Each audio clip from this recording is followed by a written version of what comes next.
Welcome to the Dogs Podcast with your hosts, Blake Reneker, Justin Charles, and Josh All.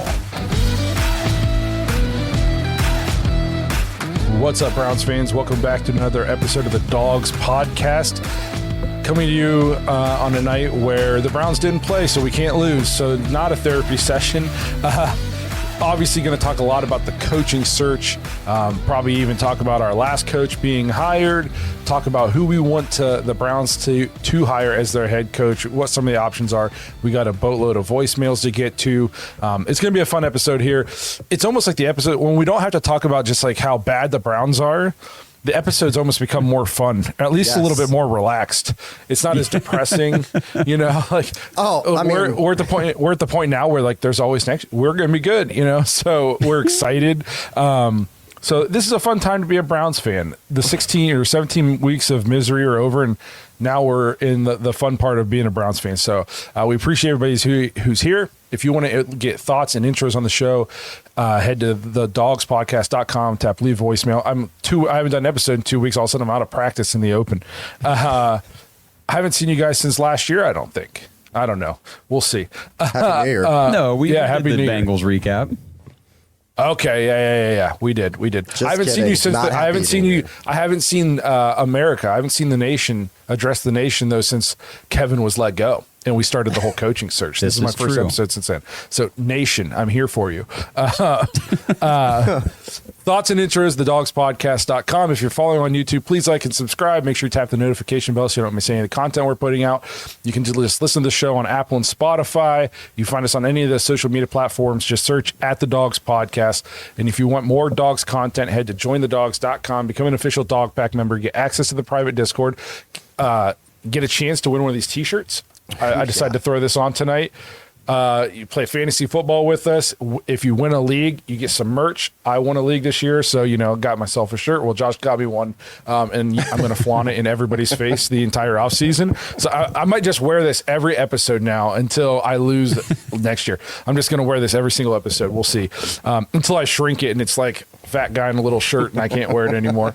I don't want to scare America. Yeah. So...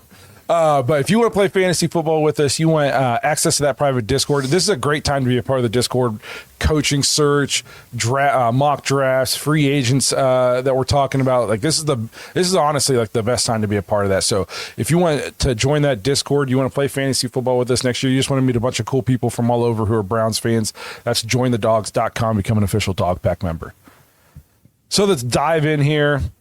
First time addressing you guys, talking to you guys really, other than texting about the Browns coaching vacancy.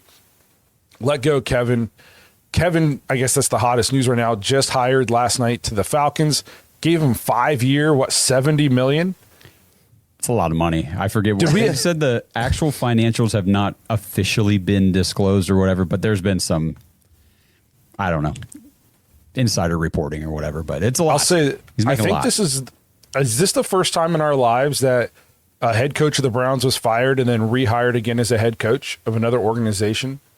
Did Pat Shurmur ever get a second stint? Didn't he coach? I thought he coached with the Giants, or was he just part That's of what staff? I thought, or was he an interim or something? I can't remember. The only name that chat helped me out, did Pat Shurmur ever get a second stint? I know it wasn't right away. But I can't remember if he was ever a head coach again for like a season or two. But what about like Romeo Crennel? Was that he coached again after us, didn't he? He was an interim, Houston? I think, and then they like hired him back the next year for one season, and then was immediately fired. So, but it kind of tells you what the league thinks of the Browns, if we're being honest here. If the Ravens don't go full like insane mode and hire a first ballot Hall of Famer, Kevin would have been the first.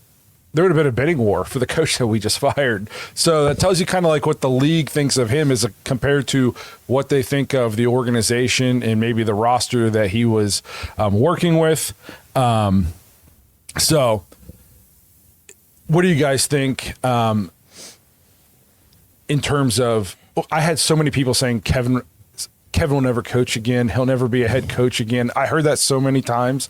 I guess I've been a Kevin defender on here, but I understand the moving on. I can argue about why we didn't necessarily need to, but I can understand it when you only win 8 games. What kills me is like when guys will talk about Kevin like he was just the worst coach of all time, never did anything in Cleveland.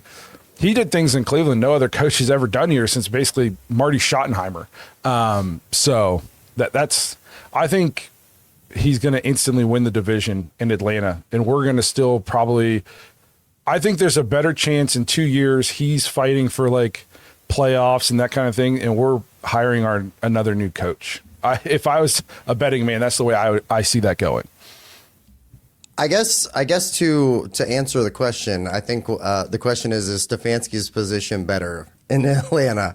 Yeah, man. Yeah, I think his landing spot's better off for him. He's going to a team where – there's major playmakers on the offensive side of the ball. You got Bijan, you've got Drake London.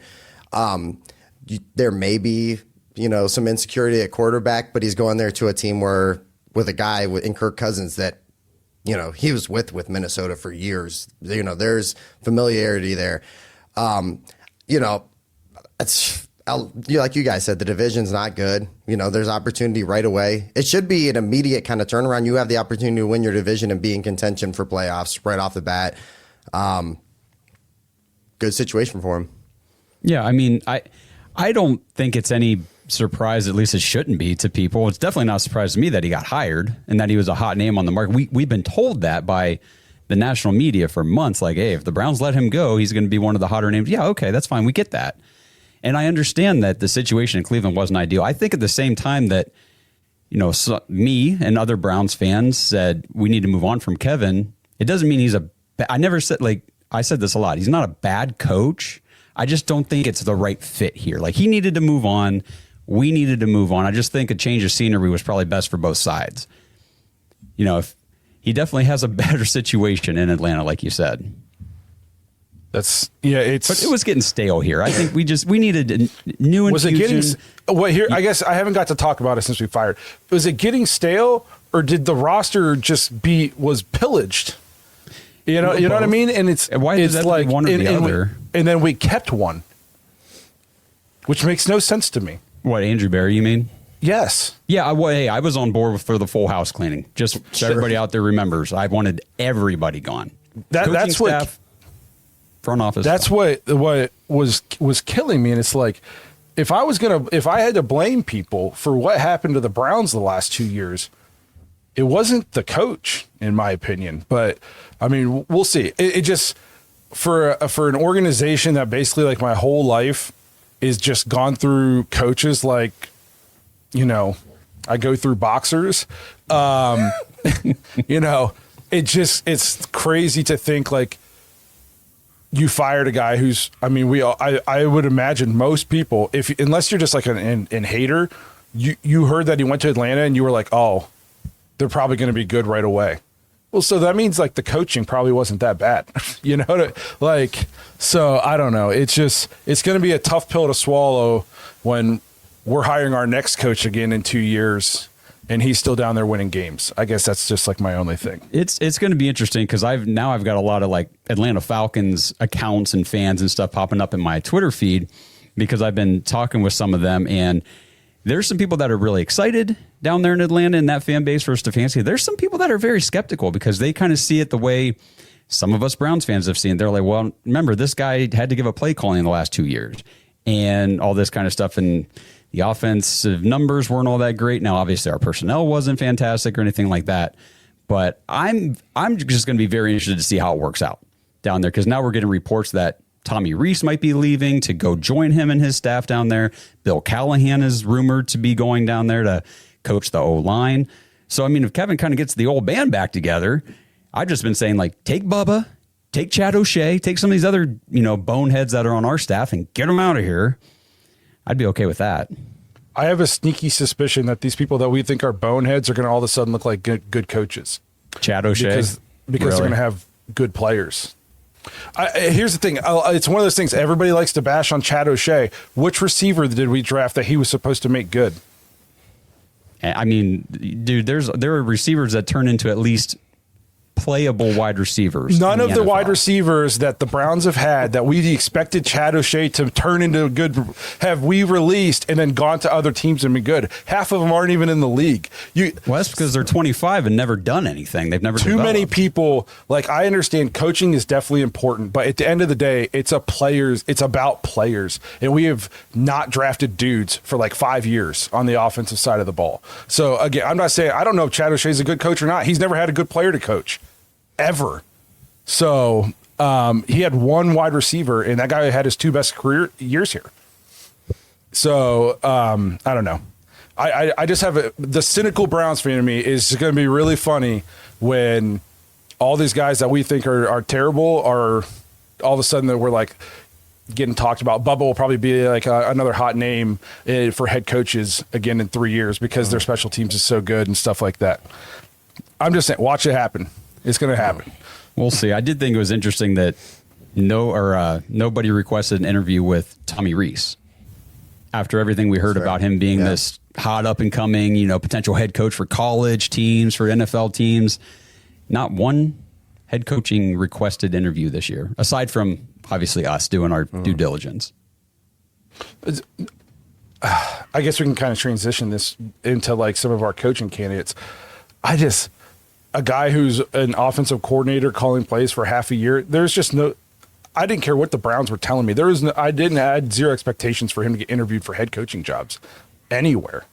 I mean, he's too green. That's why, like, I do not want Shieldhouse to be our head coach.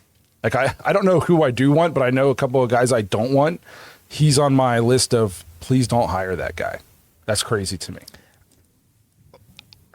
I guess, and we can lead this into like the coaching candidates and stuff like this. I'm just curious what you guys are thinking, like as far as where the Browns like lie in coaching, like on the tree of this is a good job to go after. I have serious doubts that we get to the end of this thing and we're at the bottom of the list talking about what's left over. And, obviously we get excited about like the Harbaughs and stuff like that. And, I see guys kind of like just automatically Xing out some of these younger candidates and stuff like that. And I'm like, this is going to be one of the guys that we end up hiring. It's not going to be, Mike McDaniel. That'd be awesome. I'd be super stoked about getting that guy here, maybe transform an offense around that we have major weaknesses on. I don't even know if he'd pick Cleveland with what's left over still. Well, the thing to remember too is we're not fighting for the exact same candidates as all the other openings because you've already got the Giants and the Falcons are done.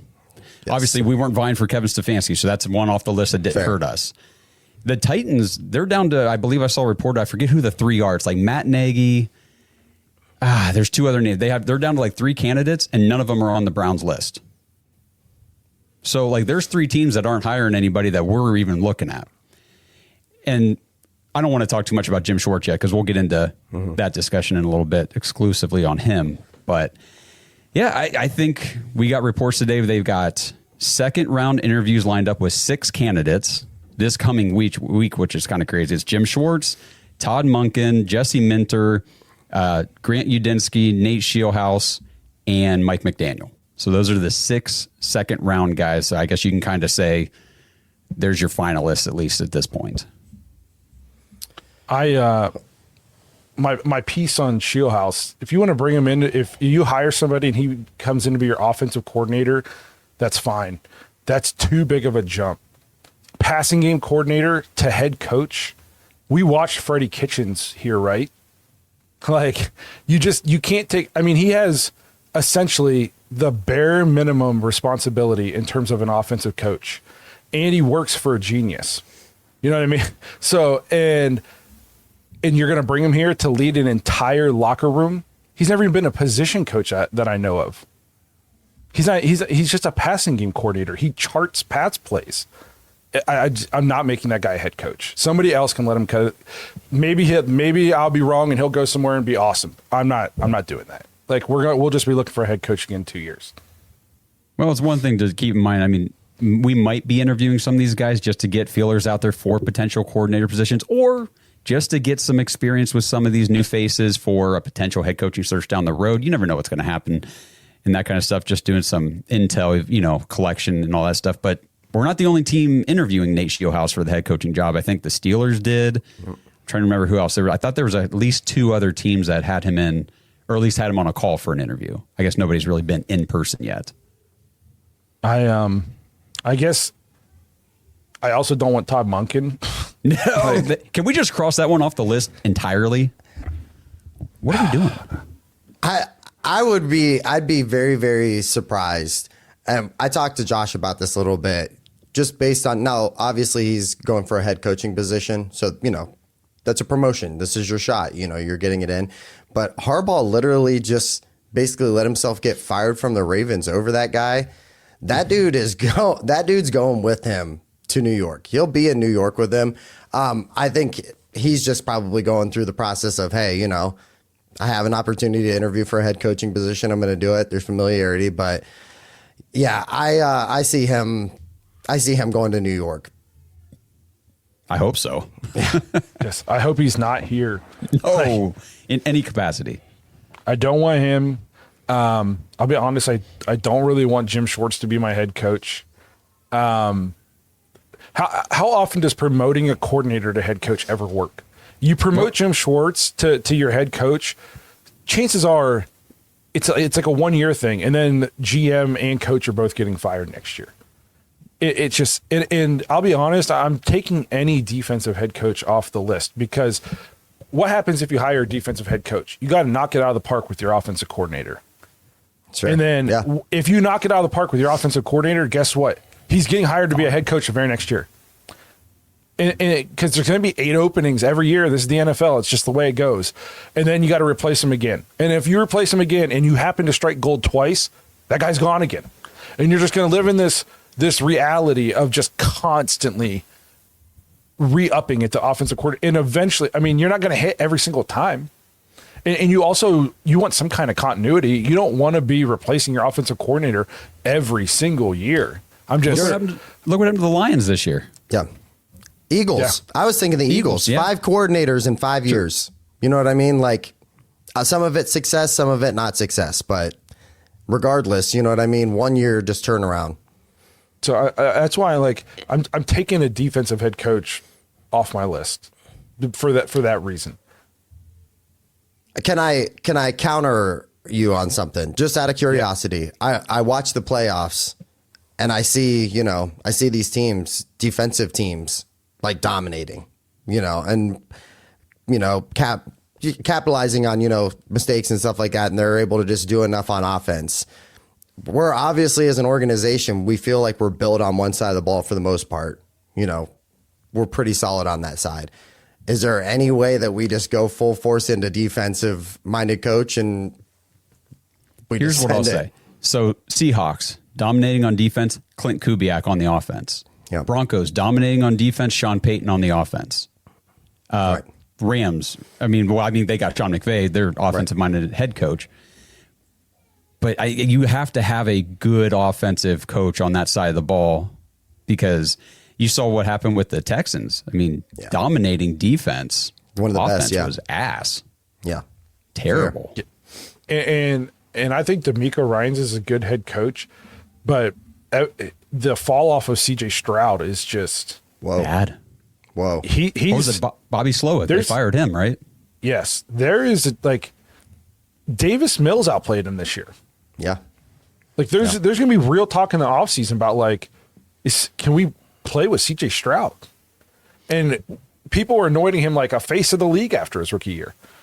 This is going to be May, I believe, would be 5th-year option decision time for the Texans, and that's usually when these first-round quarterbacks start getting that second contract talk, because they don't want to play on that 4th year, and all that kind of stuff. So it's going to be interesting. Do you pay C.J. Stroud? That's a conversation they're definitely going to be having. That's tough. I also in a defensive coach. I don't know if he's lined up for a second interview or not. The Minter, Jesse Minter, yeah, Jesse Minter, yeah. Yep. I want nothing to do with that guy. I don't want anything to do with anybody who was at Michigan with Jim Harbaugh. Why they were cheating. Okay. Thank you. I was going to ask you, like, am I wrong for saying that I don't need to know anything else about him? He was at Michigan with Jim Harbaugh during the thing. I don't want anything to do with him. Yes. I don't. Nope. Just keep him away. I don't need it. I don't need it. You cheated for a national championship at Michigan. You don't get to come coach the Cleveland Browns. That is. Stay away. Yeah. So real quick to go back to the original point here was hiring from within, promoting from within to head coach. And I posted this on social media, and I left a few off of here, but there's just that I forgot, but they weren't successful either. Like, nobody that's gotten promoted from within recently in like the last 10 years has ever had success. You got Freddie Kitchens, Gerard Mayo, and Antonio Pierce, Ben McAdoo, Mike Mularkey, Dirk Cotter, Doug Maroney, and Frank Reich was the longest lasting one. He lasted 6 years with the Colts. Yep. And he had a 41-43-1 record. Like, he was under 500. And all he started off well. He was kind of Kevin-ish. Yeah, that's right. And then it went down. But all these other ones were like 1, 2, maybe 3 years they lasted. And they're all losing records. They got fired mid-season. Go ahead, because we need to really hone in on Jim Schwartz, I think. I do have a voicemail about him, but Go ahead, Justin. I think for me, and I understand, that there's familiarity with the Browns, you know what I mean? And the Browns organization, they feel comfortable with him. They obviously like what he's done with the defense. They trust him. But you already have 4 or 5 years of what this guy did as a head coach in Detroit. This guy was a head coach in Detroit, and it wasn't great.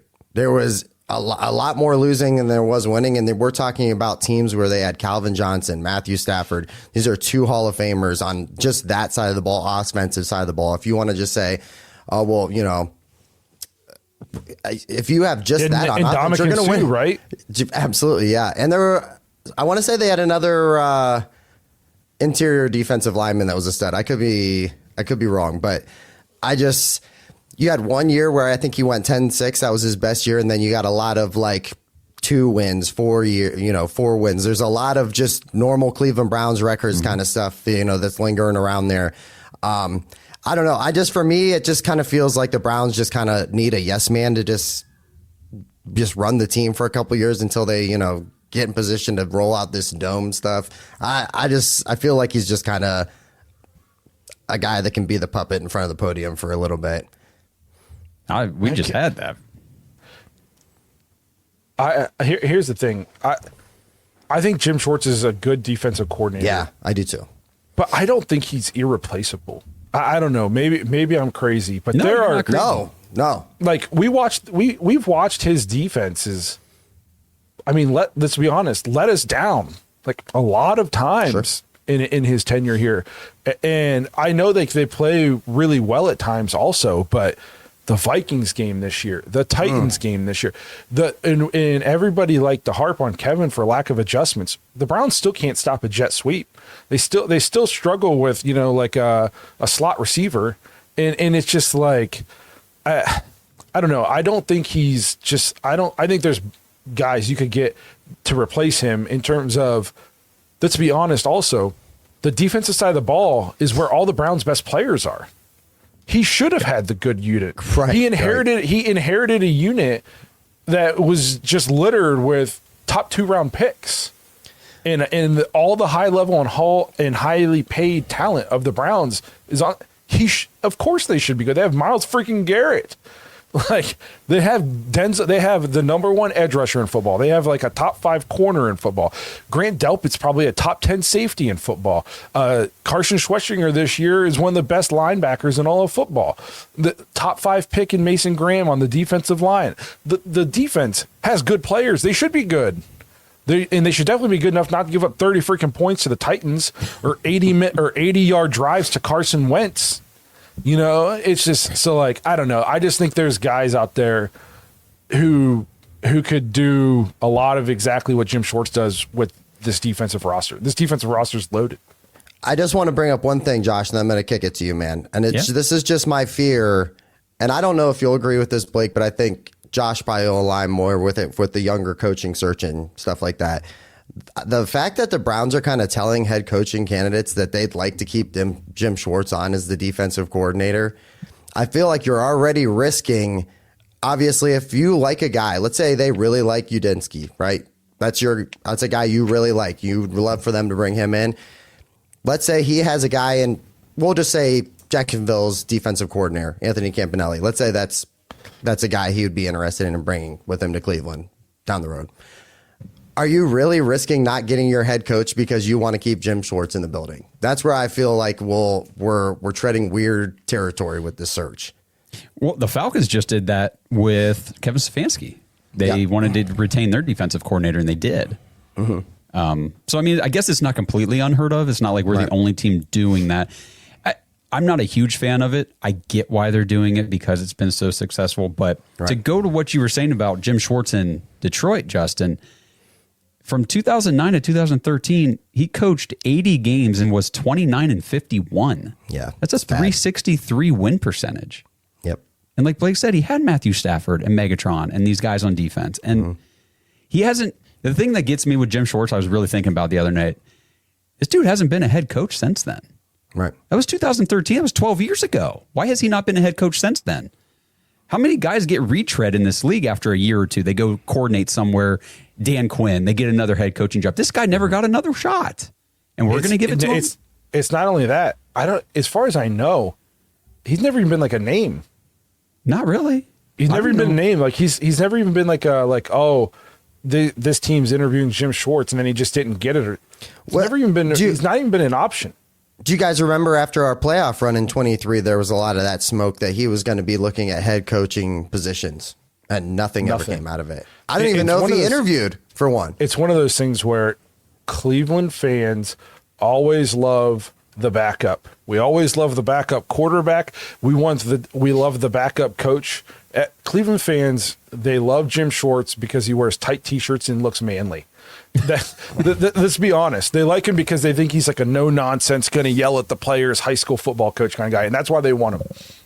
I mean, let's be honest, because nothing in his record ever says that he could be a head coach. Nothing around the league has told you that he would be a good head coach. You just think he'll throw players under the bus in the microphone after a game, and that he'll yell at the refs on the sideline. So that's why you want to be the head coach. And again, I try to say this delicately because I'm not trying to offend any Browns fans out there. I think that there is a faction of the fan base that just doesn't recognize any of the names we're interviewing. They don't know who the offensive coordinator for Jacksonville or the defensive coordinator for the Chargers is. They don't know these guys, and they work jobs and they have families and they have time to research who these people are. So they're like, just stick with Jim Schwartz. I know the defense is awesome. He's been here for a few years. Let's just ride with him. And it's the easy pick, I guess. And I think there's a loyalty to it too, Josh. You know what I mean? That's a good way to put it. I think it's like a comfort zone thing. They're like, we've seen success, with this guy and what he's been doing while he's here and all this chaos and this confusion and dysfunction. So, maybe this is the kind of guy that can just take over the whole operation and just lead this thing forward. Yeah. I mean, CJ Stroud had his last good game against this defense. I was posting that on X today whenever I was watching the game. I'm like, I can't believe this is the guy that shredded us as a rookie. I mean, think about it. He went off against us as a rookie, and then the next week, I don't think he did anything against Baltimore. And the last 2 years, he's been mid. His last great game was against us, against this defense, the defense that everybody loves. This was his last good game. Was against this defense. Yeah. We got a bunch of voicemails, right? Do we want to do a commercial, then get into the voicemails right after? Yep, let's do that. We'll be right back after a quick break. This episode is sponsored by Kalshi. Browns fans, are you ready to put your money where your predictions are? With Kalshi, America's #1 regulated prediction market, you can legally trade on events that actually matter to you. And the best part is you don't need to predict specific stat lines and compile a 7-leg parlay to win big. With Kalshi, the objective is either yes or no. Will Miami beat Ole Miss? Will Indiana take down Oregon? Which team will win the Super Bowl? And who will be the first pick in the NFL draft? You can put your money on these predictions and more with Kalshi. If you want to try it out, Kalshi is giving $20 to anyone who signs up at Kalshi.com/dogs. That's KALSHI.com/dogs, DAWGS, and trade $100. Get away from those disadvantageous sports books and dive into real-world outcomes with real-time odds and real payouts. Head over to Kalshi.com/dogs or click the link in the description to get $20 when you trade $100 with Kalshi. That's Kalshi, because why shouldn't you get paid for being right? Since 1989, Mount Hope Fence has set the standard in outdoor living. From decks and railings to fences and patios, we've got you covered. Our lineup features top brands like TimberTech, AlumaGuard, Preferred Railing, and Unilock, along with our own premium Duralux vinyl products. For over 30 years, we've partnered with contractors ensuring reliable job site delivery. Discover quality and excellence in all things outdoors with Mount Hope Fence. This podcast is sponsored by Talkspace. Last year, I went through many different life changes. I needed to take a pause and examine how I was feeling in the inside to better show up for the ones who need me to be my best version of myself. When you're navigating life's changes, Talkspace can help.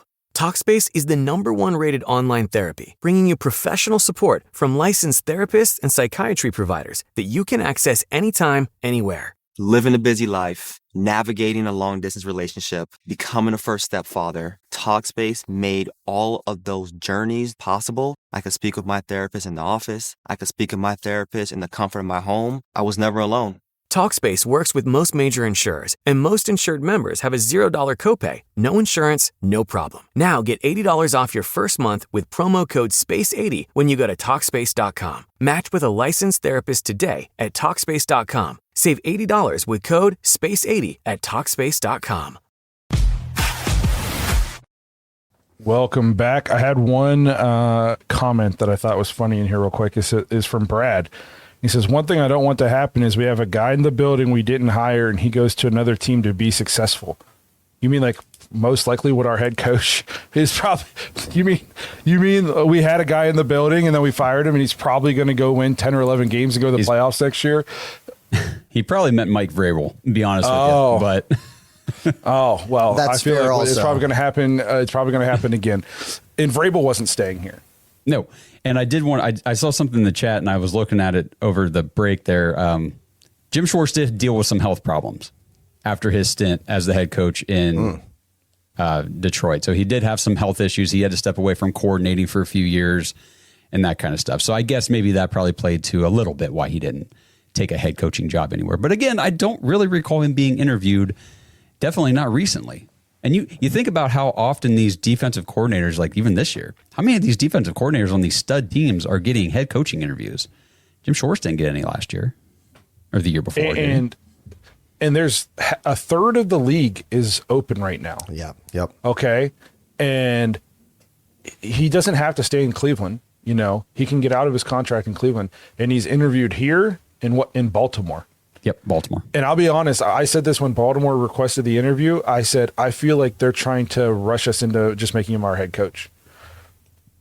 Yeah. They're like, because we don't want to lose him to Baltimore. So they're just trying to, it's like when we requested Monken when they still had Harbaugh and we were just kind of putting the screws to him a little bit. That's what it felt like to me because nobody else has requested to interview him. He's interviewed nowhere else. You're absolutely a third of the spot on. league needs a coach. This guy coached the defense that is supposedly the best defense in football, and the only place he's interviewed is here in Baltimore.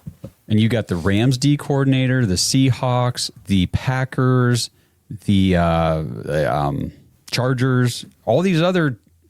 The guy from Carolina, their defensive coordinator. These guys are all getting a couple head coaching interviews. Yep. It is weird. It is odd. But all right, let's get into some voicemails here. All right, first one is from Justin. Not our Justin, the other Justin. What's up, Dog Podcast? It's your friendly neighborhood Browns fan, Justin, out here in Jersey again. Seeing a lot of stuff going on. It is starting to look a little bit like Harbaugh might be out of the question just due to the crickets and everything I can see in the media. He would have, still be my first choice.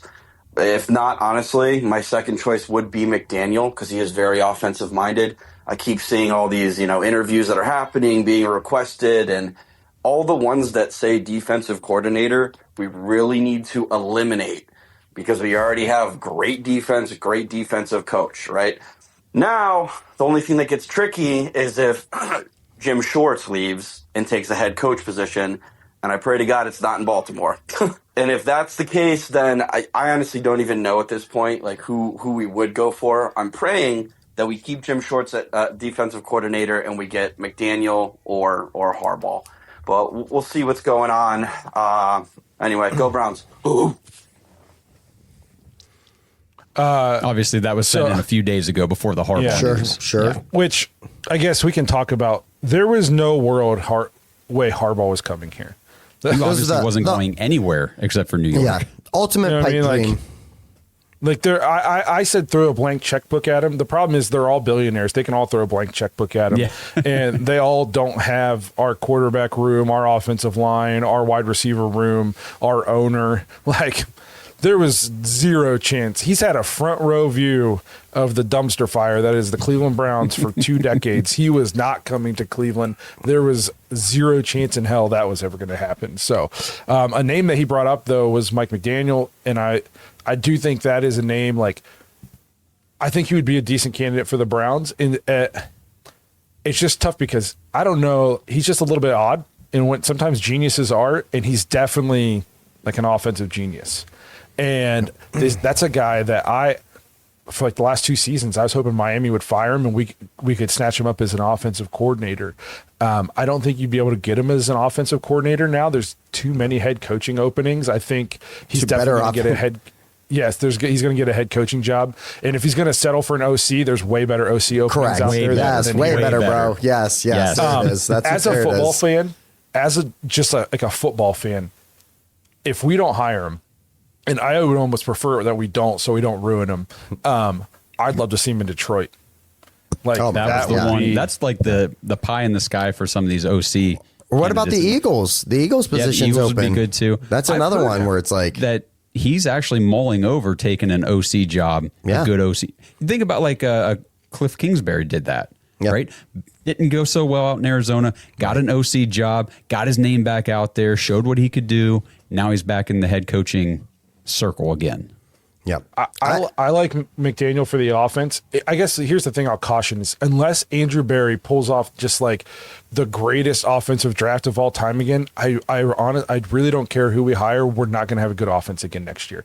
I just don't see a world in which we get 5 new offensive linemen, 3 new wide receivers, and maybe a quarterback. We'll see what Shedeur does in the offseason and in one offseason. And you need all of those to be probably any good next year. So yeah, it's bad. But I do like him. The biggest reason why I don't want him is just because when we lose a game, I just don't want to listen to Browns fans and the media bitch like that his pants were rolled up or that he was wearing sunglasses. How come this guy can't coach AFC North football? He wears sunglasses. His capris are too high. That's why he can't coach in the AFC North. That's why we lost. I just don't want to listen to that for like the next 3 years at all. But if I can get over that, I think he's definitely. I mean, we want good offense, right? He drugged Tua's sorry ass to the playoffs twice. Like we'll get a more creative offense if we get him in here. That's for sure. I think a lot of like media personalities in Cleveland are saying that he's like not really a great fit in Cleveland. They're like, he bases all of his stuff off speed and we are missing that on the roster. Keep in mind, we're about to go into another draft where we're probably going to, I would think, take an elite playmaker on offensive side of the ball pretty high up. And we're heading towards a similar situation where the weather's not going to matter in 2 years. Speed, all those things that people are arguing we can't make it a factor in the AFC North. It's going to be like Miami North in 2 years in a huge dome where the field's conditions are going to be perfect. There's not going to be, dudes sliding all over the place. You'll have 2 years to draft some speed. So I think the argument that the roster isn't good enough to bring in a stylistic coach like McDaniels is just kind of a soft take. I think that there's nothing wrong with what we can build around that. I do like Mike McDaniel to an extent, but my drawback, my hesitation with him is just hiring a guy that came off a team that fired him because they underperformed from expectations and they were having like players only meetings and things. And there was like, I know they played well the last, stretch of the season and they were fighting and stuff, but there just seemed to be some dysfunction there. We saw them in Cleveland. We rolled them. this year when they came into Cleveland. And I feel like it's just something about either almost getting beat by Cleveland or getting beat by Cleveland turns your season around. Because last year we took the Eagles to the wire, and I didn't think they were going to win another game. They won 15 in a row and won the Super Bowl. This year we steamrolled the Dolphins, and I'm like, they're not good. That's the worst team in football, and they won like 7 games after that. It's crazy. Yeah, you're right. I just think that fans, the media, everybody in the fan base of Cleveland Browns is going to have a lot less patience with a guy like Mike McDaniel than they would because if you bring in a younger guy and you say, listen, we know this is going to let's do this for a few years and see how it looks. It sucks. Nobody wants to hear that, but I think that's the reality. You're much more, I feel like, understanding of a young guy growing with the roster and implementing his offense than a guy that was just a head coach somewhere else and comes in here and now we win 4 games. It's like, oh, geez, here we go. Get this guy out of here. Well, it's one of those things where you should expect to win 4 games next year, Cleveland fans. Yeah. Like, just like you should have expected it this year. But I would. That's an option. I would take him. I'd take the kid out of Jacksonville. Honestly, that's probably like my short list, if we're being honest. Udinski's my one. He's my one. I just think everything I've heard about him and listened to, coaches that have been with him before, quarterbacks that have had him, Trevor Lawrence, Sam Darnold, they love the guy. Nobody can say a bad thing about him and just how smart he is. And I guess my if I'm playing devil's advocate, because I don't. He's definitely like him and McDaniel are the 2 guys. My devil's advocate to that is we think he's an offensive genius, but we don't really know because he doesn't call plays. He's never not been with Kevin O'Connell or Liam Cohen, so we don't know what he can do. We know that Mike McDaniel can put a creative offense on the field. Like we watched him do it. So that would be like if I had to pick between the 2, it's like then I feel like you're splitting hairs. You know what I mean? And I feel like we should be patient with Mike McDaniel's 42 years old. You know what I mean? Like he's a young creative. I'm not saying he's also a creative genius. Be patient. I'm just saying I can see it being impatient with the fan base if there's not decent success soon. Like I said, I think the impatience would breed from his pant length. I'm being. You guys are laughing, but I'm right. I'm laughing because I know you're right. Somebody in here said this sounds like something the Ultimate Cleveland Sports Show would talk about on their show. It made me laugh very hard because it's exactly something they would talk about. I can hear it now, but yeah, that's definitely my short list of guys. He's crazy young, and again, like out of nowhere, like are we going to be patient? Because we don't really have the history of being patient. He's basically Kevin O'Connell's like protege. That's basically that's pretty much what it is. Like some of the stuff, Josh, I don't know if you've like come across any of this, but some of the stuff that you read about him, basically like Kevin O'Connell just glazing hardcore, big time, like blown away by the kid, his work ethic, everything, how he understands football. How smart he is about how just the offensive, that side of the ball.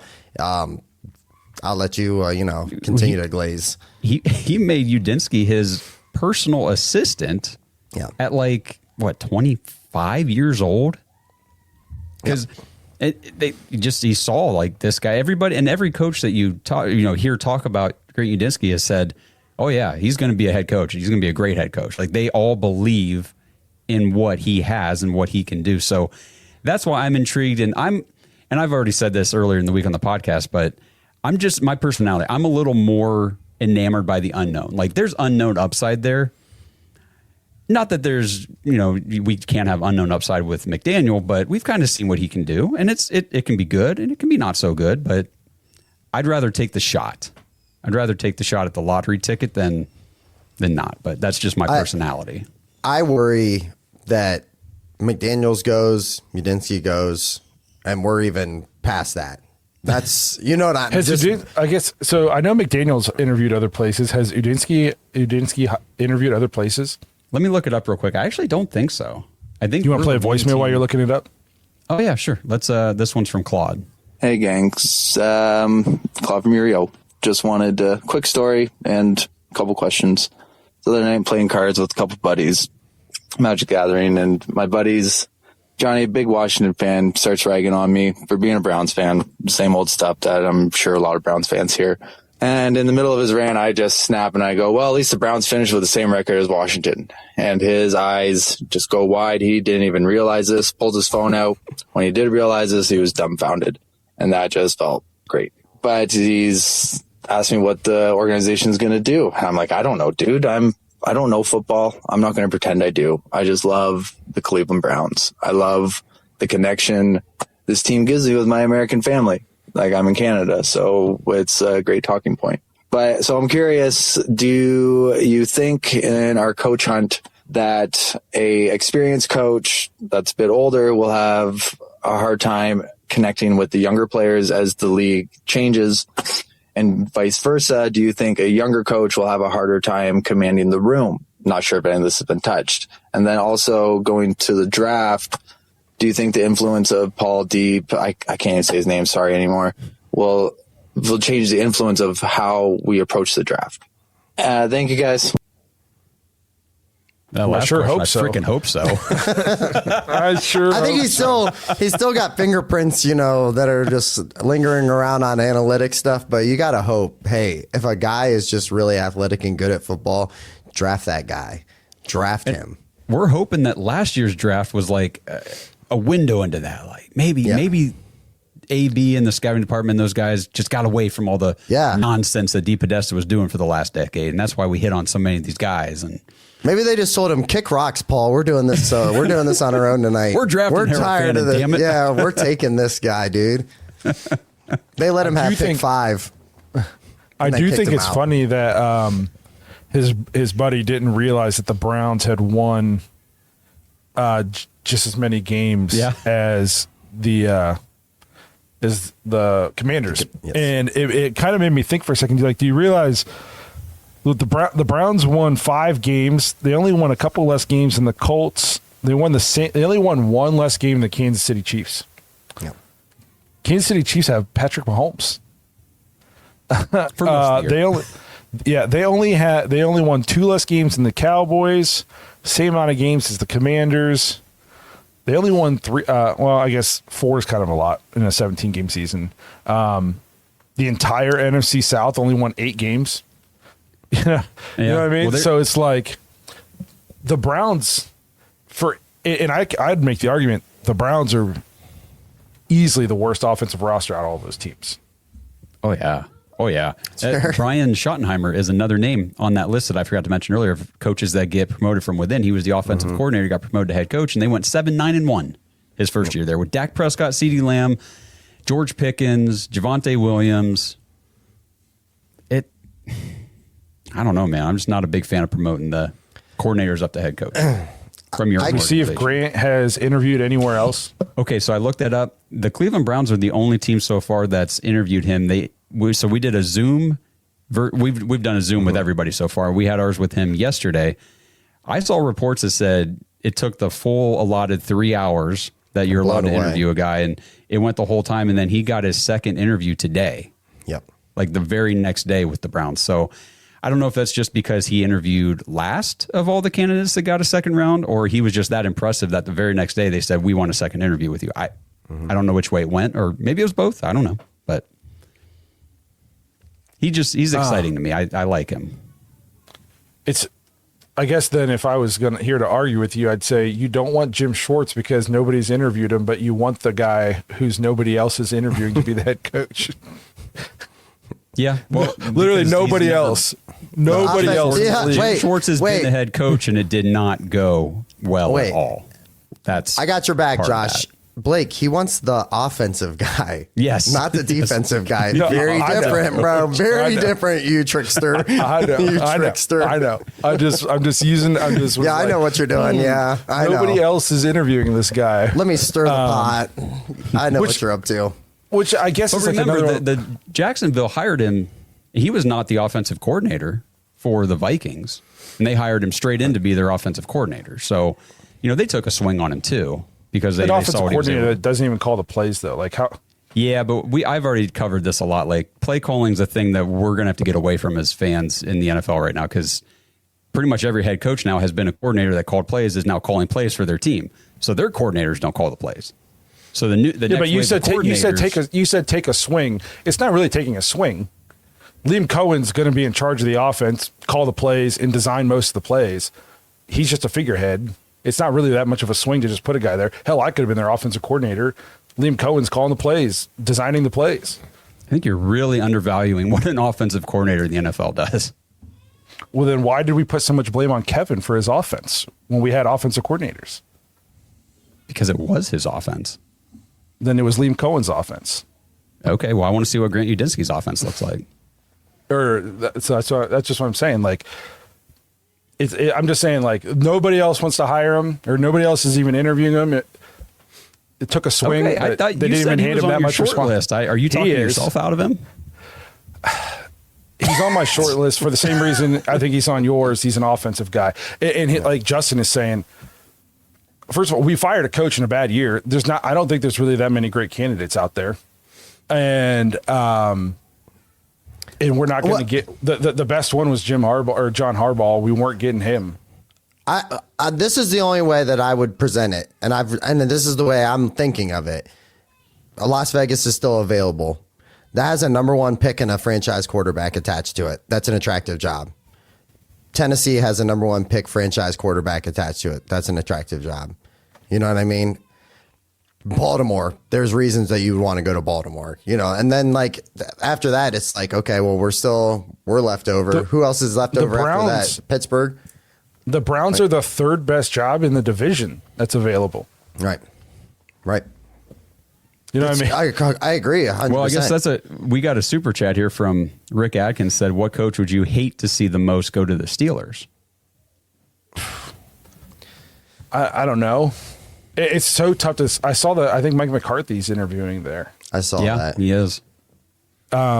It's tough because I wouldn't have let Tomlin go. I just would have. I guess it was mutual. I don't know how much it was mutual, or they said, "Hey."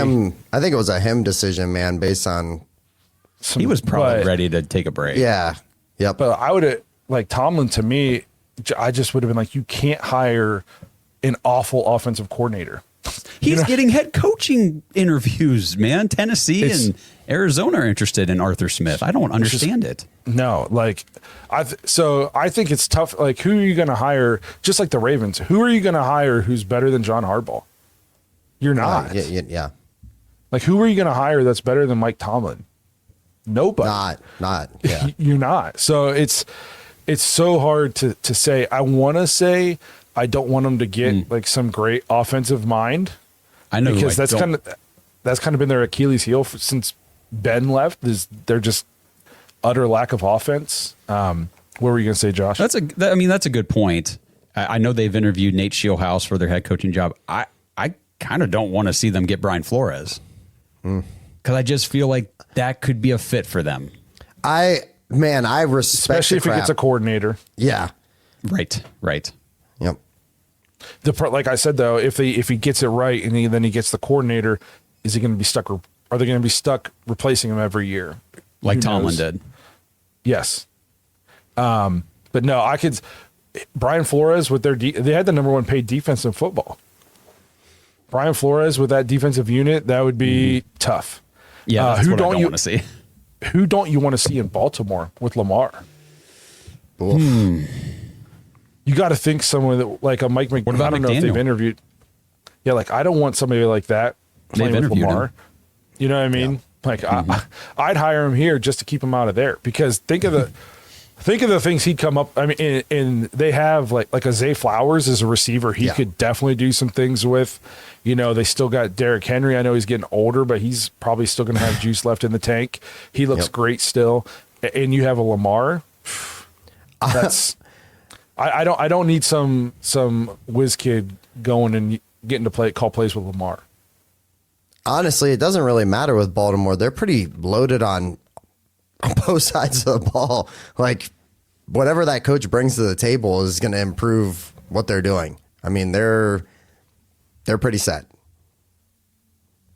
So it's just it's one of those things where, like, when we're looking at the Browns and who they're going to hire, what's going to be left? And if you really are a bright up and comer and you only get a first opportunity once, why would you take it here? You don't even know who your quarterback's going to be next year. Like, we all think Shador right now, but none of us really know what a new coach is going to bring in and do. Deshaun might start next year in week 1 if he's healthy, which he should be by then, unless he re-tears his Achilles this year in the offseason. I saw people speculating about that. Like, are these offensive guys coming in here saying, hey, I think I can work with Deshaun? I mean, I guess if you really wanted a head coaching opportunity, put that in your pitch, because he's going to be here and the Browns invested everything into him. I just don't know if you could roll him out on the field. I can't wait for that 30 for 30 where he balls out his last year of his contract and we sign him for another 5 years, 230 guaranteed. That's what I was talking to somebody about that. I said the only that'll he'll come in and we'll play him next year and he'll play well, and it'll be like do we sign him? I don't even want to have that conversation. And 3/4 of the fan base is going to burn their jerseys if he even steps foot on the field. It's just I wish the Browns just would have went the way of the Broncos. The Broncos just took the cap hit. Yep. You know what I mean? They just said, we don't care. Between the legs, baby. Let's go. We just took it. And they're like, we'll figure it out. We'll just take it and figure it out. And now they're 1 game away from the Super Bowl. Like, we should have just, ouch. I mean, we won 5 games this year. How much, if we just took the cap hit, how much worse could it have been?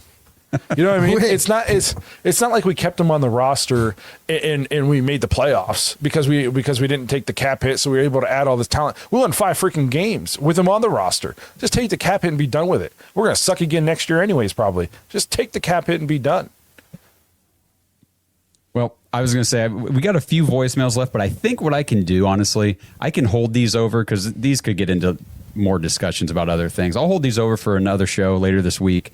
The last question I wanted to ask you guys, and then whatever else we want to talk about before we wrap. I've seen Quincy Carrier multiple times now on X posting about if only the Browns had lost those last 2 games, then we could have the number 1 pick right now and take Fernando Mendoza. Like, that's where his mindset is. How do you guys feel now, a couple weeks removed from ending the season on a 2-game win streak, bumping us out of potentially getting the number 1 pick down to 6 with, a class that looks like it's got 1 quarterback? Blake, I already talked about this the other day on the Discord show. This was brought up. Doesn't even matter. What's done is done.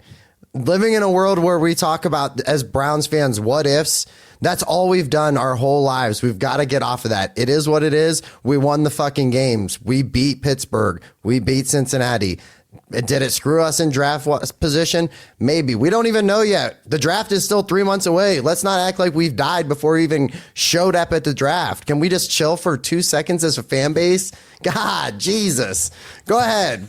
God. It's frustrating. What are we talking about? I guess my thing is, even if you had the number 1 pick and you drafted Mendoza, we'd still suck next year because now you'd have your quarterback and still nothing around him. Yeah. So it's just like, either way you're looking at this, I think we're probably at least another bad season away from the turnaround. Unless like AB just somehow like nails it. Or if we do go with like a McDaniels or a Grant, and they are great, and maybe we draft a mid-round, like, this is a guy who I've dunked on for a long time when he was in college. But like, what if like we bring in a Mike McDaniels or a Grant Dinsky, and in the 6th round we draft Drew Aller, and an actual good offensive coach gets to coach him. You know what I mean? Because and you're just banking like he never reached his potential at Penn State because James Franklin was trash. And now we put this, 6'6" guy who can run and throw, and we put him with Mike McDaniels, and maybe they somehow do a quick turnaround. But what are the chances of that happening? You know what I mean? Like, chances are the quarterback room is going to be Deshaun Watson, Shador Sanders, and Dylan Gabriel. Yeah. And I just, having the number 1 pick, we're still going to suck next year probably. And honestly, like 2 years from now, who knows? We'll see. But I don't know. I just don't think it matters. This team needs so much talent. Honestly, if we had the number 1 overall pick, I maybe would have traded it for a king's ransom anyways. Like, I guess like that is one side of the coin, is if you weren't going to take Mendoza because the quarterback just doesn't matter for this next year, and you could come away with another 3 first-round picks and another second-round pick this year or something crazy like that, and add, like we said, we need 8 guys on this offense, and maybe a 9th if you think we still need a quarterback. You need 5 linemen, and arguably 3 wide receivers, definitely 2. And depending on what David Njoku does, probably a tight end. I mean, this offense needs you almost have to replace every starter on offense outside of Quinshon Judkins and Harold Fandon. It almost makes you wonder, like, I know there were draft picks spent in the Deshaun Watson trade, but what have we been doing for the last 6 years? Like, Andrew Berry's been the general manager for 6 years, and this is the offense we have, just completely decimated and nothing. Oh, Josh, we've definitely had this argument before. We're trust me, we're there, dude. I'm like, it's a lot Andrew of Berry, swing misses. He's got to impress the shit out of me this offseason, because I'm very close to zero faith in him. I'll tell you what happened. We traded for Deshaun Watson, and then he just never played. And then all of our team got old and sucked, waiting for him to get healthy and be good. Yep, and the draft picks that you used to revitalize your roster are revitalizing a team in Texas. Yeah, no, that's how it goes. You gave up all the picks, and you brought in Deshaun Watson, and then you started picking defensive players to build the defense because you said, we got the quarterback, we're going to have Amari Cooper, we got Nick Chubb, and then Deshaun Watson plays never because he's always hurt. Nick Chubb blew his knee out and immediately then broke his leg. The offensive line went from top 3 to the worst in football, waiting for the guy you traded for to be your franchise quarterback to eventually become your franchise quarterback, and he's just never going to do it. You could write a book on how to kill a franchise. Dude, in 2024, we were the highest paid offense and looked like cheeks. Oh my gosh, did we ever? It is kind of crazy to think we traded for Deshaun Watson at 26 years old to be the immediate franchise quarterback. Not like, he's got to develop. No, like he was already established as a franchise quarterback in the NFL, already got that second big contract with Houston, all that kind of stuff. And the next time we're going to see him on the field, he's going to be 30 or 31. I don't even know, but like he's not even close to the same player.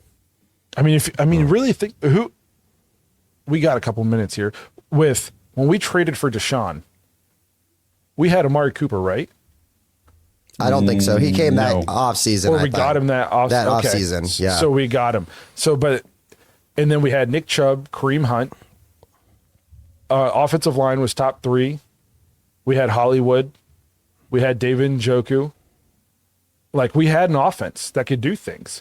I don't think we had Hollywood. He went to Carolina the same year Baker did. Okay. And then immediately suspended.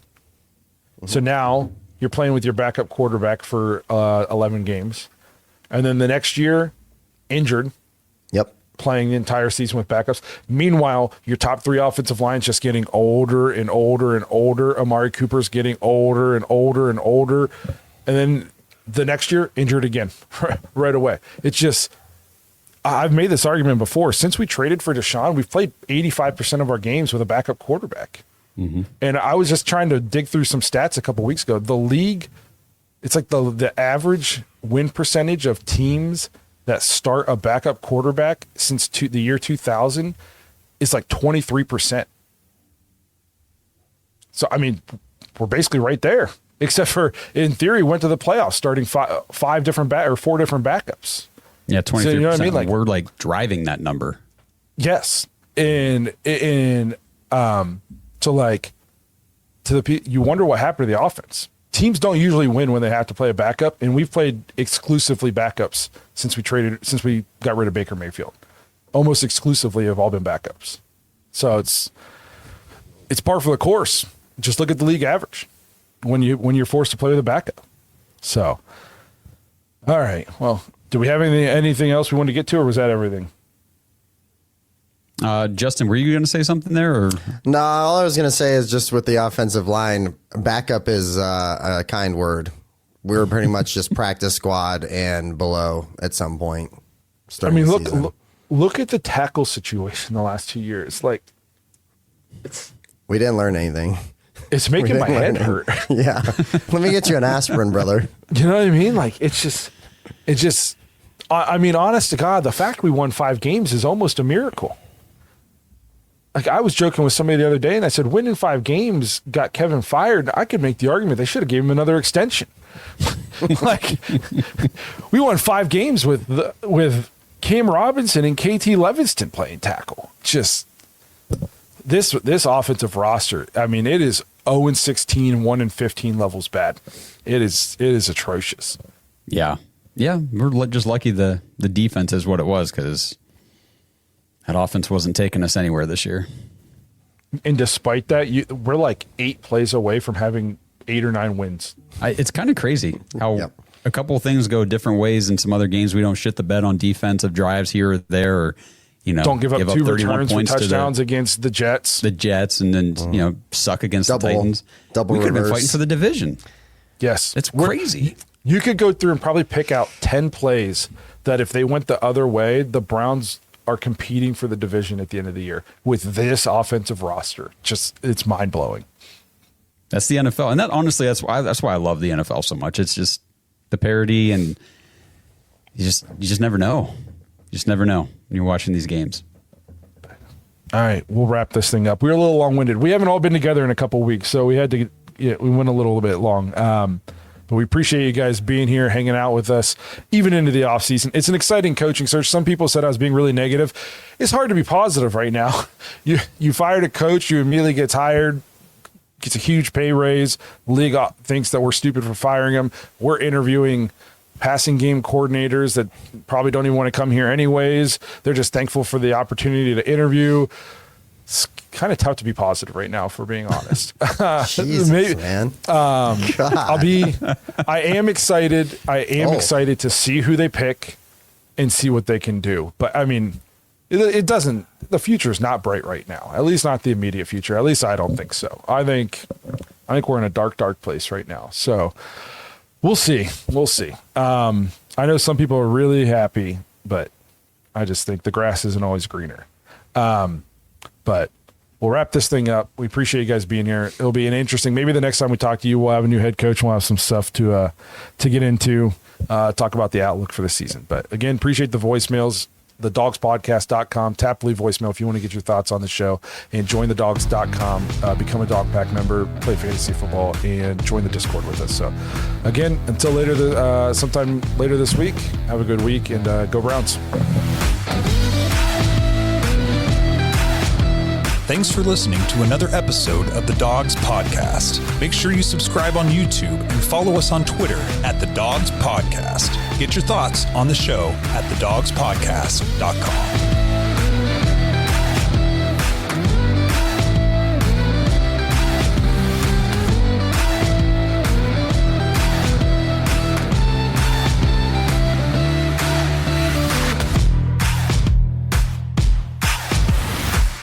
This episode is sponsored by Kalshi. Browns fans, are you ready to put your money where your predictions are? With Kalshi, America's #1 regulated prediction market, you can legally trade on events that actually matter to you. And the best part is you don't need to predict specific stat lines and compile a 7-leg parlay to win big. With Kalshi, the objective is either yes or no. Will Miami beat Ole Miss? Will Indiana take down Oregon? Which team will win the Super Bowl? And who will be the first pick in the NFL draft? You can put your money on these predictions and more with Kalshi. If you want to try it out, Kalshi is giving $20 to anyone who signs up at kalshi.com/dogs. That's KALSHI.com/dogs, DAWGS, and trade $100. Get away from those disadvantageous sports books and dive into real-world outcomes with real-time odds and real payouts. Head over to kalshi.com/dogs or click the link in the description to get $20 when you trade $100 with Kalshi. That's Kalshi, because why shouldn't you get paid for being right? If you're an HVAC technician and a call comes in, Grainger knows that you need a partner that helps you find the right product, fast and hassle-free. And you know that when the first problem of the day is a clanking blower motor, there's no need to break a sweat. With Grainger's easy-to-use website and product details, you're confident you'll soon have everything humming right along. Call 1-800-GRAINGER, click Grainger.com, or just stop by. Grainger, for the ones who get it done.